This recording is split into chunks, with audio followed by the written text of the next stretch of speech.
Bienvenue les amis, bienvenue dans ce deuxième podcast à New York. Aujourd'hui on va parler sur le fait de voyager seul. Comme vous le savez, je suis à New York pendant une semaine toute seule, comme une grande. J'ai pris mon petit sac à dos, je suis partie de Marseille jusqu'à Paris, puis de Paris à New York. C'est pas la première fois que je voyage seule, j'ai commencé en 2024, c'était en novembre dernier. Ça fait pas si longtemps que ça quand même. Je suis partie à Budapest pendant 3 ou 4 jours et ensuite à Prague. Et en mars 2025, j'ai fait Barcelone et Lisbonne. Je sais pas pourquoi ça m'est venu d'un coup de vouloir voyager seule, parce qu'en vérité, j'ai toujours voyagé avec soit ma famille, soit mes amis. Mais du coup, j'avais jamais expérimenté un voyage seul. Eh ben, je peux vous dire que la vie de ma mère, j'ai kiffé.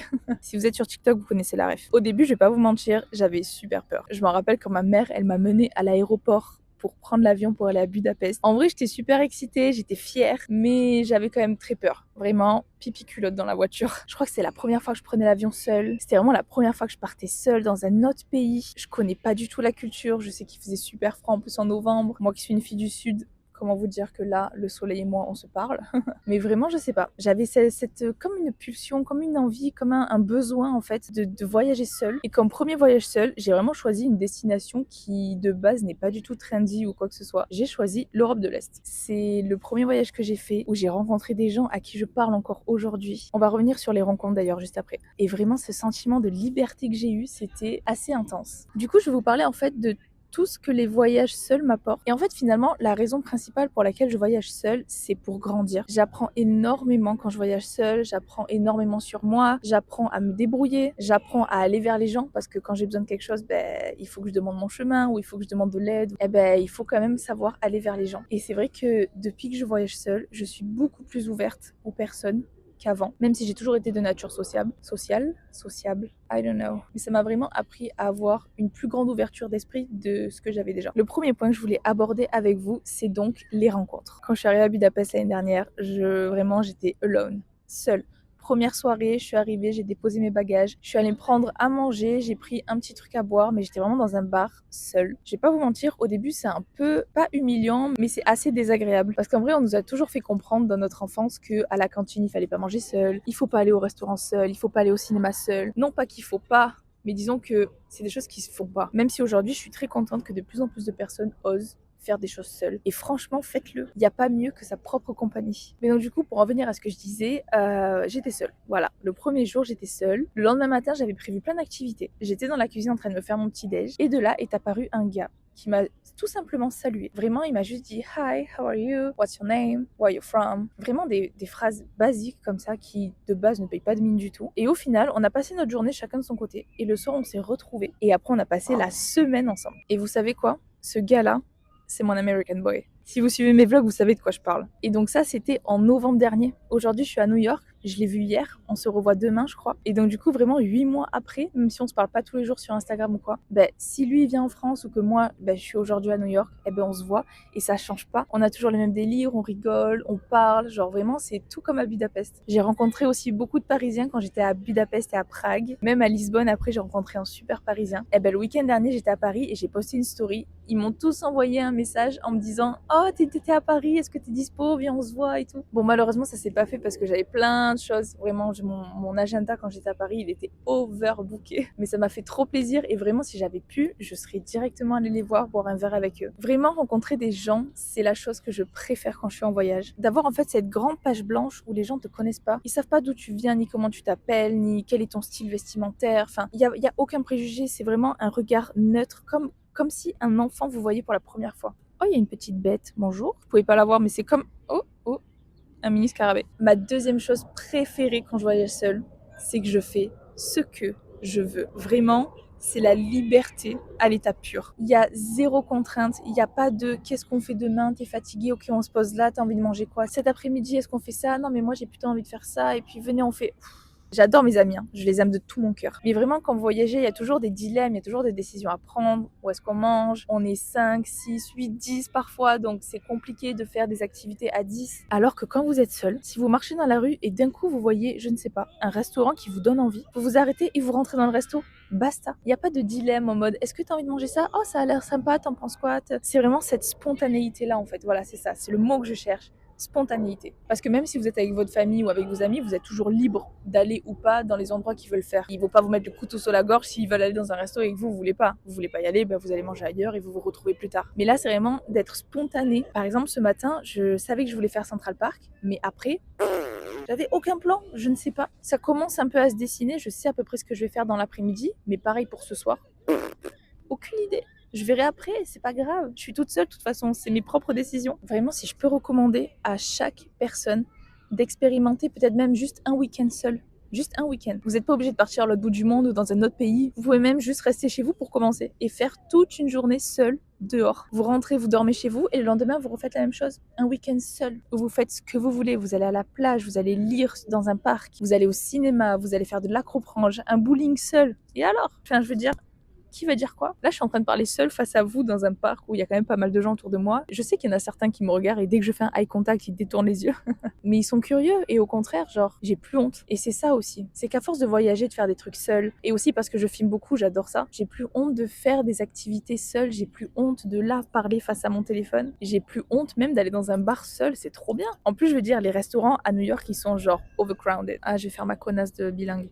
Je sais plus comment on dit en français. Ils sont surbookés. Ouais, vous avez compris quoi. Alors que quand vous êtes seul, vous arrivez devant le resto alors qu'il y a une queue de 1 heure et vous dites écoutez, je suis seule, je peux avoir une table au bar. Et le gars vous dit oui, bien sûr, allez-y. Je vous jure, c'est trop bien de voyager seul, vous pouvez faire ce que vous voulez. Il y a tellement de contraintes en moins, c'est vraiment incroyable. Après, attention, c'est pas toujours tout beau tout rose. Je vais vous dire après quand même tous les inconvénients ou les points un peu plus négatifs de voyager seul. Mais pour l'instant, on reste sur les points positifs. La troisième chose que j'aime bien quand je voyage seule, c'est que à chaque fois que je reviens de voyage, je grandis. En vérité, on grandit tout le temps dans une vie. On grandit après l'école primaire, on grandit après le collège, on grandit après le lycée, après l'université, quand on vit tout seul dans un appartement. On grandit justement pendant nos études, quand on est loin de nos parents peut-être, quand on apprend à se débrouiller, à se déplacer en voiture, à aller faire les courses. Vous voyez toutes ces choses-là. Mais je trouve que voyager seul, c'est quand même un step au-dessus. Déjà la démarche de vouloir voyager seul. Quand vous prenez vos billets d'avion, vous êtes seul derrière votre ordinateur et vous vous dites ok, où est-ce que j'ai envie de partir premièrement. Et deuxièmement, c'est vraiment le moment où vous cliquez sur acheter les places d'avion ou de train ou de que sais-je. Et du coup, là, c'est acté, vous êtes obligé d'y aller. Vous venez d'acheter les billets. Vous venez pas de dépenser 100 ou 200 euros pour des billets et ne pas y aller au final. Non, c'est acheté, maintenant, il faut y aller. Ensuite,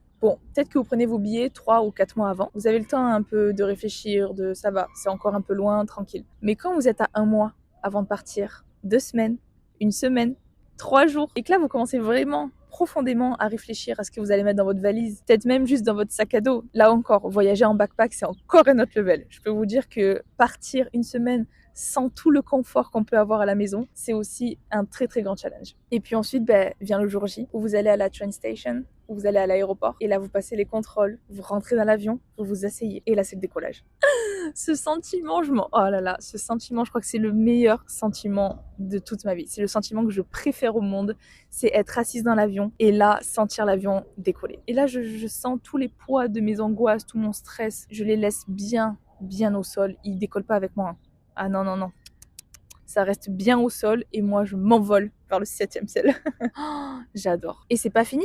Parce qu'après, une fois que vous avez décollé, vous atterrissez, vous repassez peut-être des contrôles, surtout aux États-Unis, genre vous vous tenez à carreau. J'étais là en mode tenez mon passeport, mon ESTA, voilà, je dors ici, je m'appelle comme ça, voilà, s'il vous plaît, je veux pas de problème. Donc vous passez les contrôles et ensuite il faut aller de l'aéroport jusqu'au centre-ville parce que les aéroports ils sont toujours à 600 km du centre-ville. Attendez, je vais quand même vérifier que ça filme encore. Ok, tout va bien, ça filme encore. Je disais donc que du coup, oui, maintenant il faut rejoindre le centre-ville. Ça aussi, c'est quelque chose, même si c'est quand même super bien desservi. Par exemple, là, de JFK à Manhattan, j'ai mis 45 minutes. Et après, j'avais encore 20 minutes jusqu'à mon hostel. Donc, en gros, j'ai mis 1 heure. Mais vous arrivez dans un autre pays, c'est pas la même langue.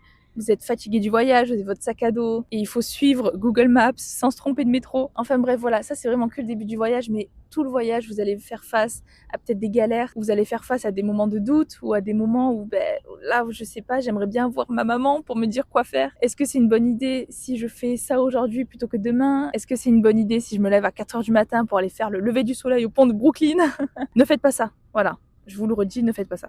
Enfin voilà quoi. Vous allez voir que en voyageant, ça vous forge. Quand vous rentrez, il y a des petites situations où vous galérez. Mais maintenant, quand je rentre en France et que j'ai des petites galères, c'est tellement insignifiant. Vraiment, aujourd'hui, je les prends tellement à la légère parce que j'ai eu ces galères 10 fois pires dans un autre pays étranger, à l'autre bout du monde. Si j'ai survécu à ça, je peux survivre mais 1000 fois à la même situation, en même des fois 10 fois moins pire, dans mon propre pays. Comme on dit, qui peut le plus, peut le moins. Donc voilà, en tout cas, c'est les 3 choses positives qui me viennent en tête à propos du fait de voyager seul. Maintenant, on va passer au point un peu moins cool. La transition, elle est parfaite parce que c'est vrai que quand vous voyagez seul, vous avez des galères. Mais ça dépend. C'est vraiment des petites galères, c'est rien de grave. En tout cas, moi, il m'est jamais rien arrivé de très grave. Mais c'est des petites galères où, ben voilà, je sais pas trop où il faut aller, j'ai un peu perdu mon chemin. Je me dis que je stresse parce que j'ai tellement de choses à faire et que je sais pas par quoi commencer, je sais pas quels sont les meilleurs plans. Est-ce que je suis vraiment en train de tomber dans un piège à touristes? C'est aussi beaucoup de moments de doute quand vous voyagez seul, mais à tous les niveaux. C'est est-ce que je suis partie dans la bonne destination? Est-ce que j'aurais dû dormir à cet endroit-là plutôt qu'à un autre? Est-ce que j'ai fait le bon choix aussi sur tout mon itinéraire? Est-ce que j'aurais pu faire autrement pour que ce soit plus simple? Comment vous dire que le lever du soleil à Brooklyn, j'ai stressé de 4 heures du matin où je me suis réveillée jusqu'à midi après la messe gospel en me demandant est-ce que j'ai fait le bon choix parce que j'étais éclatée. Vraiment, j'étais tellement fatiguée. Et je vais pas vous mentir, ça m'a pas tué la journée, loin de là, parce que je crois que j'ai fait 20 km ce jour-là. Mais c'est vrai que si j'avais dormi, j'aurais peut-être vécu cette journée-là différemment plutôt que de la subir vraiment à la fin de la journée. Donc voilà, c'est aussi ça. Est-ce que je fais les bons choix ou pas? Donc vous avez quand même cette liberté, cette spontanéité. Mais des fois, quand vous avez une ville aussi grande ou même juste votre voyage à portée de main, vous avez carte blanche, ça peut être aussi overwhelming et un peu stressant. Après, ça dépend, parce que moi, je suis d'une nature très stressée et anxieuse, donc peut-être que vous, si vous êtes cool, peace and love, vraiment, tant que vous kiffez juste votre voyage, sans aucun doute. Et vraiment, tant mieux pour vous. Mais si du coup, vous vous reconnaissez un peu dans ce que je suis en train de dire par rapport au stress et à l'anxiété, voilà, il faut juste savoir s'asseoir et se dire, ok, c'est pas grave. Là, je suis stressée, là, je sais pas si je suis en train de faire le bon choix, mais tout va bien, tranquille. Un autre petit point, pas négatif du tout, en fait, peut être négatif, mais vous pouvez le tourner dans le positif, c'est la solitude. C'est hyper contradictoire parce que autant j'adore voyager seule, j'adore ma propre compagnie. J'ai oublié de vous dire ça aussi dans les points positifs, c'est que à force de voyager seule, j'ai appris à apprécier ma propre compagnie. C'est super important les amis, parce que de toute votre vie, la personne avec qui vous allez passer le plus de temps, c'est vous-même. Donc c'est hyper important, le plus tôt possible, vraiment quand vous êtes jeune, je le conseille, mais vraiment de vous découvrir dans plein de situations, à l'étranger, chez vous, au travail, avec vos amis. Vraiment c'est hyper important d'apprendre à se connaître, de savoir ce que vous aimez et de ce que vous aimez pas, et de vous faire confiance. Et vraiment voyager seul, ça m'a énormément apporté à ce niveau-là. Petite parenthèse fermée. Désolée, je me suis un peu perdue. Je reviens à la solitude. Parlons-en un petit peu. C'est vrai que bon, quand vous voyagez seul, vous êtes seul. Jusque-là, tout est logique. Surtout au début de votre voyage. Quand vous arrivez, vous connaissez personne. Moi, je vais toujours dans des hostels. Je vais vous expliquer pourquoi juste après. Mais du coup, j'arrive dans l'hostel, je suis toute seule, je connais personne. Donc, je fais un peu mes propres bails. Et c'est vrai qu'il y a des moments, ben là, par exemple, à New York, je suis seule. J'ai pas rencontré grand monde à l'hostel. C'est vrai que je suis très très fatiguée parce que je marche énormément. Et du coup, le soir, je suis pas trop avec tout le monde à sortir ou à boire un verre. Parce qu'en fait, la vérité, je vous le dis, je suis éclatée. Surtout que quand je reviens en France, j'ai un week-end entier d'anniversaire. Mais donc, du coup, c'est vrai que je suis seule le soir, je suis seule à l'hostel, je prends mon petit déjeuner seule. Et ça me dérange pas, il y a pas de souci. Mais c'est vrai que j'aurais bien aimé sortir à New York avec des gens. J'aurais bien aimé assister, je sais pas, à un match peut-être de baseball avec des gens. Ou même juste aller à Central Park et prendre un ballon et jouer avec eux, je ne sais pas. Par exemple, hier, c'est vrai que j'ai passé la matinée à faire la High Line et l'après-midi, j'ai visité Greenwich. Et je vous avoue que c'est vrai que j'aurais bien aimé partager ça avec quelqu'un. Je sais pas. J'aurais aimé qu'une amie à moi soit là ou j'aurais aimé que ma mère soit là, je sais pas. Mais j'ai ressenti un petit moment de solitude et c'est pas grave. C'est ok. Il faut arrêter d'idéaliser aussi le fait d'être seul et d'apprécier sa propre compagnie. Il y a des gens pour qui ça marche, il y a des gens pour qui ça marche pas du tout. Et là aussi, c'est ok. Si vous adorez être seul, il n'y a pas de problème. Et si au contraire vous avez besoin d'être entouré de personnes que vous appréciez ou juste de personnes pour vous stimuler, mais c'est ok aussi. Je veux dire, on est tous différents, encore heureux. Mais j'ai quand même un conseil à vous donner si jamais vous voyagez seul et que vous avez peur justement d'être trop seul, foncez dans des hostels. Déjà, premièrement, on va pas se mentir, c'est 4 fois moins cher. Et deuxièmement, les hostels, c'est pas juste vous arrivez, vous dormez, vous repartez. C'est vraiment une communauté. Ils organisent des choses le soir, ils organisent des journées entières avec des gens, ils organisent des petits jeux, des petits théâtres, des séances de films. Vraiment, c'est fait, c'est vraiment un environnement qui est propice à rencontrer des personnes. Et si vous êtes un peu introverti, que vous avez peur justement d'aller vers les autres, faites-vous un tout petit peu violence et je vous jure que ça va aller tout seul. Les hostels, c'est incroyable. Dès que je voyage, je vais là-bas et même ce matin, j'étais en train de me maquiller et j'ai rencontré 2 Français qui étaient en train de se doucher à côté. Enfin, dans la douche, hein, je les ai pas vus à poil, on est bien d'accord. On a parlé peut-être 5 ou 10 minutes et ils étaient trop cool. Et donc du coup, si jamais je les recroise dans l'hostel,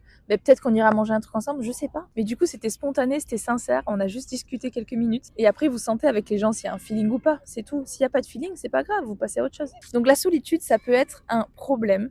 Mais il y a quand même une solution qui est toute faite. C'est pas vraiment un problème de se sentir seul quand vous voyagez. Il y a des humains partout. et donc vous allez rencontrer forcément des personnes quelque part. Et dernière chose que je voulais vous dire dans ce podcast, bon, je crois pas trop à l'astrologie, spiritualité, mais je crois énormément au destin et que si les choses doivent arriver d'une certaine façon, et parfois juste se dire ça, de se dire c'est ok, c'est le destin qui a voulu ça, c'est si je suis là aujourd'hui, c'est pour une raison, c'est que je devais être là à ce moment-là. Et ça vous enlève un poids. Moi, en tout cas, ça m'enlève beaucoup de stress et beaucoup d'anxiété. De juste accepter ce qui m'arrive, que ce soit des bonnes ou des mauvaises expériences, et surtout des excellentes rencontres. Et tous mes choix que j'ai faits dans ma vie m'ont amené ici aujourd'hui, à New York, face à vous, en train de vous faire le meilleur podcast sur le fait de voyager seul. Avec cette skyline quand même qu'on peut pas négliger. S'il vous plaît, admirez-la encore une fois. Enfin bref, sur ce, je vais aller continuer ma journée à New York. Je vais aussi aller me mettre à l'ombre parce que depuis tout à l'heure, je suis en train de rôtir. D'abord, je vais quand même finir d'écrire mes cartes postales. Je vais les poster et ensuite, je vais aller manger un truc bien sucré, bien beurré, bien gras. Parce que c'est ça aussi de voyager seul. C'est que là, il est midi et que j'ai pas envie de manger un sandwich ou un truc salé. Non, j'ai envie d'un gros dessert bien sucré. En tout cas, j'espère que ce podcast vous a plu. J'espère que je vous ai convaincu. J'espère que j'en ai convaincu certains d'entre vous à voyager seul. Si vous avez des questions ou quoi que ce soit, vraiment, je vous jure, laissez un commentaire. Je réponds et j'adore discuter de ça. Et puis, si ça peut inciter certains d'entre vous à faire la même chose ou à découvrir de nouvelles choses qu'elles n'ont pas l'habitude de faire, vraiment, pour moi, j'ai tout gagné. Allez, bisous. Nothing but everything.